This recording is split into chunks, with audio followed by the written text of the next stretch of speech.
Iran और Israel, आखिर ये मसला क्या है? क्यों ईरान ने इजराइल के ऊपर जो है ना वो मिसाइलें दागी हैं? आखिर वजह क्या है? इन दोनों के बीच की कन्फ्लिक्ट की वजह क्या है, या फिलहाल हो क्या रहा है? आगे होने क्या वाला है? ये दुनिया में अक्सर ये लड़ाई, ये युद्ध, ये मिसाइल, ये गोले दागना, ऐसी घटनाएं सुनने को क्यों मिल रही है? देखो भाई, इनका एक छोटा सा ही जवाब है, वो ये है कि दबदबा बनाए रखने के लिए। वो कहते हैं ना कि दबदबा था, दबदबा है और दबदबा कायम रहे, इसके लिए वो लगातार कोशिश में रहते हैं। अपने आप को ऊंचा दिखाने के लिए इंसान कुछ न कुछ करता रहता है, भले ही वो गलती क्यों ना हो, लेकिन वो करता है, कोशिश तो रखता ही रखता है कि भाई मैं ऊपर रहूं, बाकी जो है ना वो नीचे रहे, या मेरा दुनिया में कहीं ना कहीं जो है ना दबदबा बना रहे। तो उसी सिलसिले में ये वॉर है। ये वॉर नहीं है दुनिया में कहीं पे भी, चाहे रशिया यूक्रेन की लगा लीजिएगा, कहीं की भी लगा लीजिएगा, किसी भी जगह की लगा लीजिएगा। फिलहाल मसला क्या है, आइए इसको जानते हैं। स्टार IQ एजुकेशन पे आप सभी का बहुत बहुत स्वागत है। मेरा नाम है सुनील बिश्नोई और आप लोग फिलहाल मेरे आगे कंसेप्ट टॉक में समझने सीखने वाले हैं इन शॉर्ट में कि ईरान और इजराइल के बीच में कल रात से हो क्या रहा है। एक्चुअली हुआ ये, फिलहाल के लिए जो इजराइल का जो तस्वीरें हैं वो कुछ इस प्रकार की है, वहाँ का मंजर कुछ ऐसा है। सोच के देखिएगा इन नागरिकों के साथ में क्या बीत रही होगी। इजराइल कोई बहुत बड़ा देश नहीं है, जनसंख्या वाइज भी बात की जाए तो लमसम 1 करोड़ है, 1 करोड़ से कम है, 95 पॉइंट समथिंग है, बट वो अपने आप को राउंड फिगर करके 1 करोड़ मान ही लेते हैं। मान लो 1 करोड़ के आसपास बहुत कम जनसंख्या है, हमारे भारत के किसी राज्य की मिल गई समझ लो आप लोग।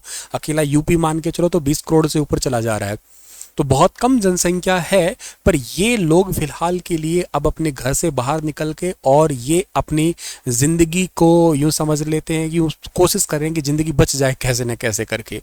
ना केवल ये हवाई स्ट्राइक चल रही है इनके ऊपर, यहाँ पे तो आतंकी हमले ग्राउंड लेवल पे भी चल रहे हैं। हो ये रहा है कि अमेरिका की चेतावनी के बाद भी ईरान ने जो है ना अभी रिसेंटली कल ही के दिन में रात को 9-10 बजे का लगभग टाइम था, और 200 के पास लगभग 182-83 के आसपास जो है ना 180 से ज़्यादा बैलिस्टिक मिसाइलें इनके ऊपर छोड़ दी। ये सर बैलिस्टिक मिसाइल क्या होती है? 2 टाइप की मिसाइल होती है। एक क्रूज मिसाइल होती है जो basically parallel to the surface जाती है, और एक होती है आपकी बैलिस्टिक मिसाइल जो कि जाती है ऐसे, जो परवलयाकार या कह सकते हो पैराबोलिक पाथ को फॉलो करती है। हालांकि इतनी सारी मिसाइल दागने के बाद भी यहाँ इजराइल में कोई नुकसान नहीं हुआ है, कोई चुटपुट 1-2 लोग घायल हुए हैं, लेकिन उन मिसाइलों की वजह से नहीं है, वो हाबड़तोड़ वैसे तरीके से घायल हो गए हैं। एक पर्सन की तो हालांकि इसमें डेथ हो गई, किस वजह से कि उस मिसाइल का खोखा नीचे आके पड़ा। मतलब उसमें 2 पार्ट होते हैं ना मिसाइल के अंदर, एक मिसाइल का जो हिस्सा होता है, आगे का हिस्सा होता है उसमें तो वॉर हेड होता है, तो मतलब मसाला भरा होता है जो बारूद वाला है, पीछे जो है ना उसका पीछे का खोखा, तो ऊपर जाके जैसे गोली चलाने के बाद में पीछे खोखा बच जाता है ना, वो उसके ऊपर आके पड़ा, तो एक पर्सन की उस वजह से डेथ हो गई। तो ऐसे करके थोड़े बहुत लोग 1-2 लोग घायल हुए हैं, बाकी ऐसे बहुत भारी भरकम नुकसान नहीं हुआ, क्योंकि इजराइल के अंदर जो आयरन डोम है ना वो सिक्योरिटी बहुत अच्छी है। लेकिन फिर भी आयरन डोम के चलते हुए भी यहाँ जो ईरान से दागी गई मिसाइलें थी ना, वो यहाँ की जमीन पे आके गिरी है। तो सवाल अपने आप में ये भी एक बहुत बड़ा खड़ा होता है कि सर ऐसे क्यों हो गया कि ईरान से इतनी भारी भरकम सिक्योरिटी। हालांकि जो इजराइल है वो छोटा सा है, बहुत बड़ा नहीं है, लेकिन फिर भी इतना छोटा होने के बावजूद उसकी सिक्योरिटी दुनिया भर में जानी जाती है। अमेरिका का उसके सर पे हाथ, ऐसा समझ लो आप लोग। तो उसके ऊपर ये मिसाइलें उसकी जमीन पे गिर कैसे गई, तो वो भी एक वजह है। उसकी वजह भी आपको पता लगेगी, अभी बताते हैं। हुआ कहाँ से कहाँ तक हमला था सर? तो ये हमला हुआ था ईरान की एक जगह है जिसका नाम है इस्फान, और इस्फान जहाँ से हमला हुआ था, यहाँ से दागी गई मिसाइलें लॉन्ग रेंज की जर्नली मिसाइलें जो है ना ऐसे बीच बीच में क्या आ रहा है सर, ये ईरान रहा, यहाँ पे बीच में सऊदी अरेबिया आता है, इराक आता है, सीरिया आता है, जॉर्डन है। हालांकि कुछ जॉर्डन का हिस्सा भी है ना, वहाँ पे भी ये भी एक जियोपॉलिटिकल इशू हो सकता है आपका मानो। और यहाँ पे जाके मतलब इन्होंने जो है ना ये नियर अबाउट जो है ना 2000 किलोमीटर का मारक क्षमता, ये मतलब यूं समझो मोटे तौर पे 10-12 मिनट के अंदर ही जो है ना यहाँ से दाग कर यहाँ पे इन्होंने बम फोड़ दिया था, ऐसा समझो। ठीक है सर, ये तो हुआ। अब ये है वो खोखे जो मैं कह रहा था, पीछे बचा हुआ मिसाइल का जो पीछे का हिस्सा है, वॉर हेड तो जल गया, जैसे पटाखा जल जाता है या तुम वो जहाज चलाते हो दिवाली पे, जलने के बाद में उसका मसाला लास्ट में पीछे आके नीचे जाके गिर जाता है ना, तो कुछ इस प्रकार से बचा हुआ खोखा है ये, ऐसे समझ लो आप लोग। ये है वो मिसाइल जो इन्होंने दागी है, जिसका नाम है फतेह। ये आवाज से 5 से 10 गुना ज्यादा तेज चल रही है, जिसकी आप लोग 5 to 15 मैक की स्पीड मान रहे हो। और इवन ये वाली तो पहले थी, अब तो इन्होंने इसका और के साथ साथ मैक इसका भी फतेह 2 जिसका नाम है, इसका भी यूज किया है। एक्चुअली इन दोनों की शेप में तुम्हें बहुत ज़्यादा डिफरेंस नजर आ रहा होगा। जनरली सारी की सारी जो मिसाइलें होती हैं उनकी शेप होती है कुछ इस टाइप की होती है आमतौर पे, लेकिन इस बार वाली मिसाइल की शेप तुम देख पा रहे होंगे तो कुछ ऐसे, उसके बाद में ये इस तरीके की शेप है, इसकी अलग है। ये बेसिकली हाइपरसोनिक ग्लाइडल मिसाइल है। हाइपरसोनिक आवाज से भी ये 5-10 गुना तेज चल रही है ये मिसाइल, और ग्लाइडल मिसाइल है। अब इसका कारण तुम्हें पता लग जाएगा कि इजराइल की धरती पे बम धमाके हुए क्यों थे। आप देख पाओगे तो इजराइल के अंदर जो है ना ये हाल हुआ, इस तरीके से तारे टूट टूट के पड़ रहे हैं ना, ऐसे इनके ऊपर आके जो है ना वो मिसाइलें आके पड़ी थी। एक साथ ही 200 के आसपास मिसाइलें इनके ऊपर आके पड़ी थी ये, ठीक है ना, इस तरीके से, और उनकी धरती के ऊपर आके पड़ी थी। बात आती है कि धरती के ऊपर आ कैसे गई, जब इनका तो बहुत अच्छा स्ट्रॉन्ग सिस्टम है। पिछली साल 7 अक्टूबर को हमास का जब हमला हुआ था ना, तब तो ये बच गए थे, स्ट्रॉन्ग था, एक भी मिसाइल जमीन पे नहीं आने दी थी। क्यों? क्योंकि हवा के अंदर ही उनको डीएक्टिवेट कर दिया था। इस बार इनका फिर स्ट्रॉन्ग सिस्टम नहीं था क्या? देखो हमास पास में था तो वहां से कुछ मिसाइलें आई थी तो इस करके उन्होंने डीएक्टिवेट कर दिया। दूसरी बात, वो ग्लाइडल मिसाइल नहीं थी, ये ग्लाइडल मिसाइल है।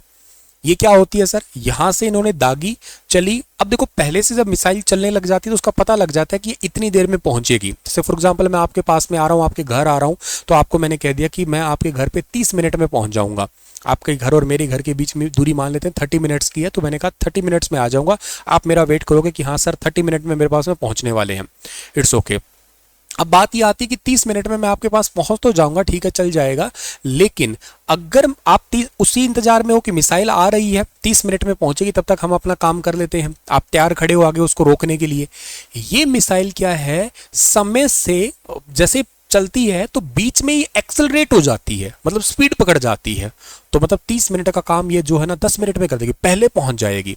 तो सर क्या दिक्कत है? फिर सामने खड़े तो थे, उसको टक्कर ले लेंगे? नहीं, ये क्या करती है, जो सामने है ना ये जगह भी बदल देती है। ग्लाइडल का मतलब है इधर जाना था पर ये इधर नीचे से निकल जाएगी, मतलब ये लहर की तरह इस तरीके से जो है ना ग्लाइड करती चलेगी। तो करके इजराइल का डोम सिस्टम जो है ना वो यहाँ पे फीका पड़ता हुआ दिखाई दिया, और उसकी जमीन के ऊपर आके जो है ना ये बम के गोले से पड़े। तो सर जमीन के ऊपर बम के गोले से आके पड़े तो नुकसान क्यों नहीं हुआ इस तरीके से भारी भरकम? तो नुकसान एक्चुअली इसलिए नहीं हुआ क्योंकि वहां के नागरिकों को जो है ना वो बंकर में रहने के लिए कह दिया गया, क्योंकि ऐसा ये वहाँ पे ना जगह जगह पे बंकर से बने हुए हैं, अंडरग्राउंड बंकर बने हुए हैं ऑलरेडी वहाँ पे। तो कोविड के टाइम पे भी यहाँ पे वैक्सीनेशन वगैरह का भी प्रोग्राम चला था, और अभी भी यहाँ पे जो है ना यहाँ पे खाने पीने का बहुत सारा ऐसे सामान पड़ा है। तो इनको सिक्योरिटी रीजन के चलते हुए पहले ही अलर्ट कर दिया गया पूरे ही इजराइल के अंदर, ईरान नहीं सॉरी इजराइल के अंदर, पूरे के अंदर जो है ना वो हुटर बजने लगे, सायरन बजने लग गए। तो लोगों को अलर्ट हो गया, भाग भाग के इस तरीके से जहाँ कहाँ उनको जगह मिल रही थी वैसे वैसे अपने आप को बचा रहे थे वो। इसके ऊपर दुनिया भर की प्रतिक्रियाएं क्या रही है, मतलब दुनिया भर में जो ना इस पे क्या बोला गया है। ये तो मिसाइल हो ही गई है। इस हमले, ये पूरा खेल जो ना लगभग 31 मिनट का था, 30 मिनट का खेल था। इस दौरान नागरिकों को बम शेल्टर में जाने को कहा गया था।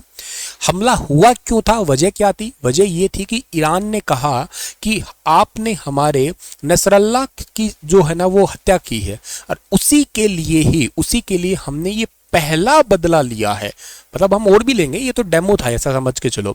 27 सितंबर को इजराइल के बेरूत में हिजबुल्लाह के हेडक्वार्टर पर हमला किया गया था। इसमें हिजबुल्लाह के चीफ थे हसन नसरल्लाह, ये मारे गए थे, और इसी का बदला लेने के लिए ईरान ने ऐसा किया है। अभी इजरायली सेना के प्रवक्ता ने कहा है, जिनका नाम है डैनियल हगारी, उन्होंने कहा कोई टेंशन नहीं है, हो गया तो अब हमारे पास प्लान है, और हम अपनी मर्जी के मुताबिक अपना ही समय देखेंगे, अपनी जगह भी तय करेंगे कहां पे इन पे अटैक करना पड़ेगा, अटैक भी करेंगे हम लोग। अमेरिका की राष्ट्रपति ने भी इजराइल की मदद करने को कहा है कि हम मदद करेंगे, और के साथ साथ जो है ना वो इजराइल के प्रधानमंत्री बेंजामिन नेतन्याहू ने स्पेशली कहा है कि ये ईरान ने बहुत बड़ी गलती कर दी है और इसकी कीमत जो है ना उन्हें चुकानी पड़ेगी। ट्विटर पे उन्होंने खास तौर पे लिखा है, Iran made a big mistake tonight and it will pay for it. अब क्या होगा, क्या करेंगे ये तो नहीं पता, लेकिन ये कंफर्म है कुछ तो करेंगे। बदला तो वो लेंगे, बदला लेके बिना रुकेंगे नहीं, तो मतलब कुछ तो बड़ा घमासान जो है ना ये होने वाला है। इन्होंने कह दिया है कि and it will pay for it, उनको पे करना पड़ेगा। तो मतलब ये कुछ ना कुछ ऐसा धमाका करेंगे। अमेरिका के राष्ट्रपति और उपराष्ट्रपति कमला हैरिस, हालांकि अमेरिका के राष्ट्रपति जो बाइडेन इस तरीके से खुल के कभी सामने नहीं आए जिस तरीके से इस बार वो सपोर्ट कर रहे हैं, वो जैसे यूं समझो उन्हीं के खुद के ही चोट लगी हो। तो उन्होंने कहा है कि इजराइल को इस हमले से कैसे बचाया जाए और इजराइल में फंसे अमेरिका की मदद, अमेरिकी नागरिक जो भी है ना उसकी मदद करने के लिए भी हम लोग लगातार जो है ना वो कोशिश कर रहे हैं। हालत वहाँ की ये बनी हुई है, फोटोज वहाँ की कुछ कुछ ये ऐसी आ रही है फिलहाल के लिए। हालांकि ईरान ने इसी साल अप्रैल के अंदर इजराइल पर हमला किया था और उस टाइम पे जो है ना अमेरिका, जॉर्डन और बाकी देशों ने मिल के जो ना ईरान की तरफ से दागी गई सैकड़ों मिसाइल को खत्म कर दिया था। और उस टाइम पे अमेरिका ने कहा था कि अभी के लिए रुको, कुछ वापस रिप्लाई मत करो, शांति बरतो, ज़्यादा ठीक रहेगा। लेकिन ईरान तो कुछ और ही चाहता था शायद। हिजबुल्ला की पूरी लीडरशिप का बिल्कुल खात्मा कर दिया था, जिसमें से मेन ये थे इन्हीं का बदला लेने के लिए, बाकी बहुत सारे और लोग थे, सब मारे गए थे हमले के दौरान। मैं कह रहा हूँ ना इजराइल में एक संकट नहीं है, इजराइल में दूसरा संकट है, जमीनी तौर पे भी संकट चल रहा है। क्या? इजरायली पुलिस ने बताया कि राजधानी तेल अवीव के आसपास जो है ना वो जाफा में गोलीबारी की घटना हुई जिसमें 8 लोगों की मौत हुई, जिसमें से एक हमलावर को पकड़ा भी गया है। ठीक है ना, ये हंसता हुआ सा देखो गोली मार रहा है। तो मतलब देखो नागरिकों की क्या हालत रही होगी, ऊपर से बम बरस रहे हैं, नीचे भी आतंकवादी घूम रहे हैं। ठीक है, भारत इस पे कुछ क्यों नहीं रिएक्ट कर रहा है? और इवन पता है इजराइल ने एक बात और कहा है, भारत तो वैसे इसलिए रिएक्ट नहीं कर रहा है कि इस ईरान को आतंकवादी देश घोषित नहीं किया गया है। ठीक है ना, यूएन जो है ना, यूएन के ऊपर भी प्रेशर डाला जा रहा है कि आप इसको आतंकवादी देश घोषित क्यों नहीं करते। यूएन के जो चीफ है एंटोनियो गुटेरेस है, उनको तो साफ तौर पे कहा है कि भाई अगर आप इजराइल में आ गए तो इस बंदे को जेल में डालेंगे, सीधी बात है। क्योंकि उन्होंने पता है ट्विटर पे ट्वीट करके ये लिखा कि जो मिडिल ईस्ट में हुए हमले हैं मैं उनकी निंदा करता हूं। इसराइल कहता है भाई तुम मिडिल ईस्ट क्यों लिख रहा है, तो डायरेक्ट लिखना कि ईरान ने इसराइल के ऊपर बम दागे हैं। ये फोटो देख ले, डायरेक्ट बम दागे गए हैं, डायरेक्ट लिखो ना तुम। कहते तुम डायरेक्ट लिखने से बच रहे हो, इसका मतलब तुम आतंकवादी गतिविधियों को बढ़ावा दे रहे हो। तो मतलब कहते हैं यूएन रह कहाँ गया। कल को फिर ये मत कहना कि इजराइल ने गलत कर दिया और कर दिया, आज देख लो ये कर रहे हैं, हम फिर करेंगे, हम बम का जवाब फिर बम से ही देंगे, देख लो तुम प्रॉपर ये कर रहे हैं ऐसा।